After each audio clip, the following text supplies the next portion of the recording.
E nós vamos falar agora sobre as tarifas que a China retaliou com o Trump, hein? O Trump impôs tarifas de até 15% adicionais à China. A China já paga tarifas de importação muito altas para vender produtos aqui nos Estados Unidos. O Trump teria adicionado mais entre 10% e 15% em alguns itens e a China respondeu agora também aumentando tarifas sobre produtos americanos. E aí o que vai resultar disso daí, né? Tem gente dizendo que dessa vez o Trump se deu mal, porque a China não é igual o México e o Canadá, a China não depende dos Estados Unidos tanto quanto o México e o Canadá e coisa e tal, e a China é um país soberano, não vai baixar a cabeça e não sei o que lá, e eu não sei, vamos ver o que vai acontecer. Tem outras pessoas falando que o que pode acontecer agora é uma divisão do mundo num G2. Vai ser a China e os Estados Unidos dominando, cada um dominando uma parte do mundo, e como na era da Guerra Fria, que era entre Estados Unidos e União Soviética.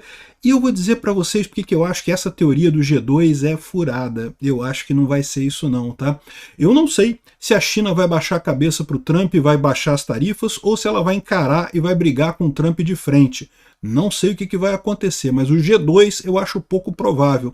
Essa briga vai ter um ganhador fácil, e o ganhador vai ser o Trump mesmo, vai ser os Estados Unidos mesmo. De novo, não é que não vai machucar os americanos, vai machucar muitos americanos, mas vai machucar mais ainda os chineses. Essa notícia foi sugerida por Indústria Nacional do Biscoito, Libertário Sossa da Ultradireita e várias outras pessoas. Obrigado aí ao pessoal que sugeriu notícias lá no nosso site, no visãolibertaria.com, e obrigado a você que está assistindo o nosso vídeo. Se você gosta do nosso conteúdo, por favor, deixe o seu like, se inscreva aqui no nosso canal, né?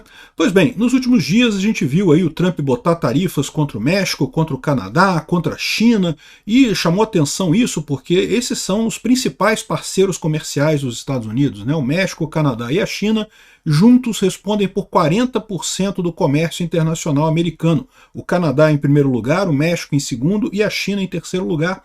Todos eles muito importantes. O fato do Trump ter colocado essas tarifas, num primeiro momento eu achei que era só mesmo um realinhamento econômico, ele estava partindo para o mercantilismo e coisa e tal, mas aparentemente eu estava errado, porque logo em seguida ele negociou com o México, negociou com o Canadá, o que ele queria mesmo é negociar em uma posição de força.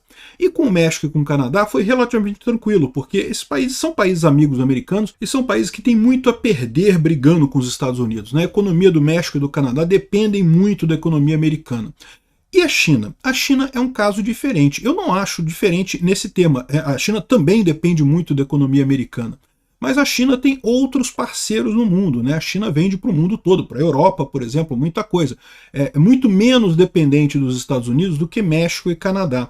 E aí que vem a grande questão. Qual vai ser a resposta da China? A China começou aumentando tarifas, batendo com as tarifas do Trump, igual o Trump fez. O que ele taxou de 10% e 15%, a China foi lá e taxou de volta também.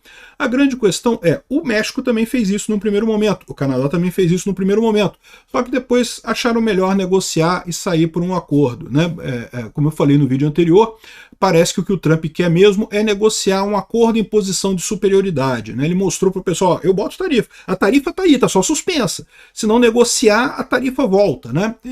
Eu acho uma coisa meio sacana fazer isso com um amigo, mas enfim, é a técnica do Trump de negociar com o México e com o Canadá. Teve sucesso com esses dois. E com a China, como é que vai ser? A China anunciou tarifas, retornando as tarifas aqui para os Estados Unidos. Chega a ser engraçado que o pessoal do Brasil estava até animado aqui. Ó. Trump começa a taxar importações da China, como isso pode ser bom para o agro brasileiro e coisa e tal. Bom, isso certamente seria bom para o agro brasileiro, porque o agro brasileiro meio que compete com o agro americano, né?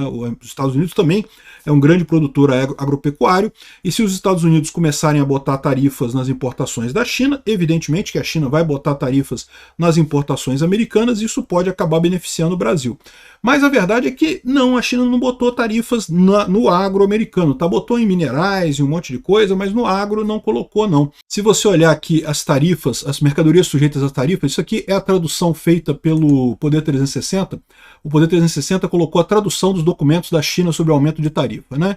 Então, basicamente, o anúncio falou aqui que as tarifas e coisa e tal vão estar de acordo com esse anexo aqui, e você pode ver aqui que tem um monte de transportadoras, semeadeiras e máquinas, principalmente máquinas aqui que eles estão botando tarifas. Eu não vi muita tarifa aqui em coisas agropecuárias, isso aqui é a tarifa de 10%. A tarifa de 15% é uma lista ainda menor aqui, ó. basicamente carvão, antracite é um tipo de carvão também, outros carvões e coisa e tal, e briquetes, que também é carvão, isso aqui é tudo carvão, tá? Tipo de carvão.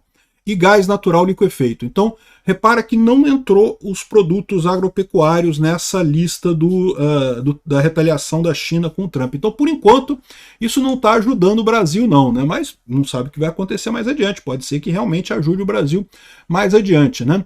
Aí o pessoal está com essa grande dúvida. Qual que é o objetivo disso daqui, né? De novo, o Trump quer negociar com a China em condições favoráveis, tal como fez com o México, tal como fez com o Canadá. A grande questão é, o Xi Jinping talvez não aceite baixar a cabeça, como a Cláudia Sheinbaum e o Justin Trudeau baixaram a cabeça para o Trump. O pessoal está colocando aqui ó, que a China já acabou de colocar uma tarifa, né, bateu também com a mesma tarifa no gás e carvão americanos e coisa e tal. O problema da China, segundo diz o ranking aqui, é que eles precisam da energia americana e nós não precisamos das tralhas chinesas. Eu não sei não, tá? Eu diria que os Estados Unidos também depende muito das importações chinesas. Muita coisa que é vendida aqui nos Estados Unidos é fabricado na China. Então eu não sei como é que vai ser esse tipo de coisa. Mas eu não tenho dúvida que no caso da China vale o mesmo que vale para o Canadá e que vale para o México. Essas tarifas vão doer nos Estados Unidos, mas vão doer muito mais na China no final das contas. Não é que os Estados Unidos não precise da China. Precisa também, vai doer nos Estados Unidos, vai aumentar o preço das coisas aqui. Mas, de fato, a economia americana é muito mais sólida, é uma economia muito mais estabelecida, então ela vai sofrer menos do que a chinesa, né? Aí o pessoal está dizendo aqui que o Trump está jogando xadrez 4D, eu não sei se tá não, tá? Eu estou achando que isso daqui... Bom, a gente vai descobrir em breve, vamos saber se a China também vai baixar a cabeça e também vai negociar com o Trump, ou se vai acontecer o que o pessoal está chamando aqui de G2, aqui ó. Uma governança global baseada num G2, né? Cresce a especulação de uma grande barganha entre Trump e China, que na verdade eles vão fazer uma negociação e vão fazer um acordo e vai ser uma nova Guerra Fria, dessa vez entre os Estados Unidos e a China. Eu não acredito nisso, tá? Eu acho que eu vejo três possíveis saídas desse negócio aqui. Saída número 1 é a saída a China baixar a cabeça e negociar com o Trump qualquer coisa e fazer um acordo igual o México fez, igual o Canadá fez e vida que segue, não vai ter grandes mudanças. É o que eu preferia que acontecesse, eu acho que é o melhor para todo mundo. Quanto mais negócio tiver no mundo, melhor para todo mundo, né? Mas isso a gente não sabe se vai acontecer. A outra alternativa seria esse G2, né, o isolamento completo. Aí a China para de comprar dos Estados Unidos param de comprar da China, cada um vai formar os seus blocos de apoio aí. Onde é que o Brasil vai ficar nessa? Essa é a grande questão, né? O Lula adoraria jogar o Brasil no colo da China. O povo brasileiro prefere os Estados Unidos. Culturalmente a gente é muito mais próximo dos Estados Unidos. Para que lado que vai o Brasil nessa lambança aí, eu não sei, né? Mas tem uma terceira saída que eu acho que é o que aconteceria de fato se a China bater o pé nessa história, que é a quebra da China, né? Ou seja, não vai ser uma coisa rápida, não vai ser uma coisa instantânea, evidentemente, vai durar aí 1 ano, 2, mas capitalismo sempre ganha do comunismo, a gente sabe, comunismo tem uma tendência de fracassar naturalmente a falha do cálculo econômico, né? O socialismo não permite o cálculo econômico, inevitavelmente a China acabaria indo para o saco, como aconteceu, diga-se de passagem, com a União Soviética. Quanto tempo levaria para a China ir para o saco, eu não sei. Então a grande dúvida é essas três possibilidades, né? Agora, por que eu acho que esse G2 aqui não funcionaria? Ou funcionaria talvez por um tempo, mas acabaria crescendo, né? Eles falam aqui que seria um acordo muito maior do que simplesmente tarifas, né? Que estaria propondo também, por exemplo, que a China forçasse a Rússia a sair da Ucrânia, e daí a Ucrânia ficaria na esfera de influência americana e da Europa, e a Rússia iria para a esfera de influência da China. O pessoal fala desse jeito como se isso fizesse algum sentido, mas a verdade é que a Rússia já está dependente da China. A Rússia hoje já é uma Coreia do Norte da vida, um país eco que só existe porque a China deixa ele existir. No momento que a China quiser, a Rússia acaba, né? Então, assim, meio que não faz muito sentido a China ganhar a Rússia como esfera de influência, porque já é esfera de influência, a Rússia já está na esfera de influência da China de qualquer forma, né? Aí faz, não, porque o fim dessa guerra traria benefício à economia global, baixar o combustível. Eu concordo, acabar a guerra da Ucrânia com a Rússia, sim. Eu só não vejo como o Xi Jinping poderia ajudar isso daí, né? Isso seria algo como uma conferência de alta, né? Que no dia 4 de fevereiro completará 80 anos, quando acabou a Segunda Guerra, dividiu o mundo entre União Soviética e Estados Unidos, né? Aqui fala também que os Estados Unidos concordaria em entregar Taiwan para a China. Então, ou seja, a Ucrânia ficaria com os Estados Unidos, Taiwan ficaria com a China. Eu, sinceramente, acho muito artificial isso daqui. Acho muito pouco provável esse tipo de coisa, né?